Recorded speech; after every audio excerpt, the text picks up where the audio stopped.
অনুরোধ করে কোনো কিছু করা যায় না।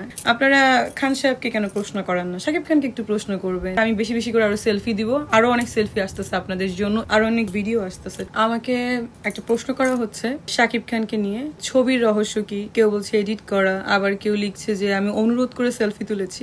অ্যাকচুয়ালি সেলফি কখনো অনুরোধ করে তোলা হয় না। তার সাথে আমার যে রিলেশন, সেটা আমি ভয়েস কলেও বলেছি বা যাই বলি, একজন সুপারস্টার যদি সেলফি আমি রিকোয়েস্ট করেও তুলে থাকি, আমি যদিও রিকোয়েস্ট করে তুলি নাই, এখানে দোষের কিছু আছে বলে আমি দেখছি না, কারণ তার ক্যারিয়ারে 25 ইয়ার্স ওল্ড। সো আমার বয়স আমি বলেছি কত, 2 বছর বেশি। সো আমি রিকোয়েস্ট করতেই পারি। আর যেহেতু সে সিনেমাতে আছে, আমিও আছি, আপনারা জানেন যে আমি একজন আর্টিস্ট, তার সাথে সাথে কিন্তু আমি একজন প্রযোজক। তারা বলেছেন অনুরোধ করে ছবিটা তুলেছি, তাহলে তো অনেক আমি দেইনি, অনেক ভিডিও টিডিও আপনাদের সামনে এসেছে বা আসে। অনুরোধ করে নিশ্চয়ই সেলফি তোলা যায় না, বা অনুরোধ করে কোনো কিছু করা যায় না, এটা আপনারা জানেন না। যদি বলে থাকেন it's okay, I don't care, I don't mind. আর আপনাদের যদি এত প্রশ্ন থাকে, এত যদি নিজের মন চাইছে আপনারা লিখে দিলেন, সবই থাকে, তাহলে আপনারা খান সাহেবকে কেন প্রশ্ন করেন না? শাকিব খানকে একটু প্রশ্ন করবেন যে কেন আমার সাথে সেলফি তুললো, বা সেলফিটা সত্য কিনা, বা সেলফিটা আমি রিকোয়েস্ট করে তুলেছি কিনা। এই ঈদে জামা জুতো অ্যাকসেসরিজের ডিসকাউন্ট।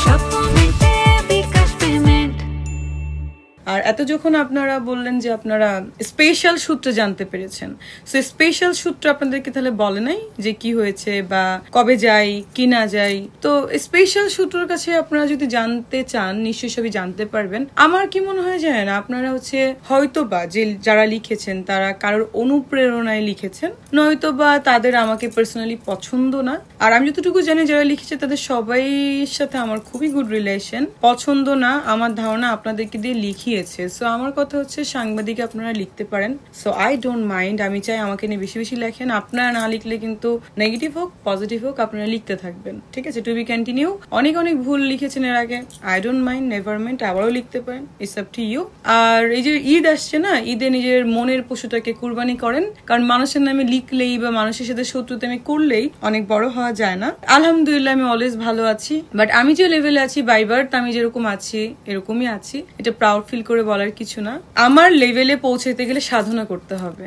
আমি কখনো মানুষের কিছু রিকোয়েস্ট করি না যে আমাকে নিয়ে এটা করো, ওইটা করো, নিউজ করো না বা হোয়াটএভার। আমি চাই সবাই আমাকে নিয়ে সবকিছু করুক। আর আমি অলওয়েজ কি করি জানেন, আমি সবসময় গুড থিং করার চেষ্টা করি, ভালো রাখার চেষ্টা করি। কাজের বুয়া হোক আর দারোয়ান হোক, ইচ অ্যান্ড এভরিওয়ানের জন্য ইকুয়াল।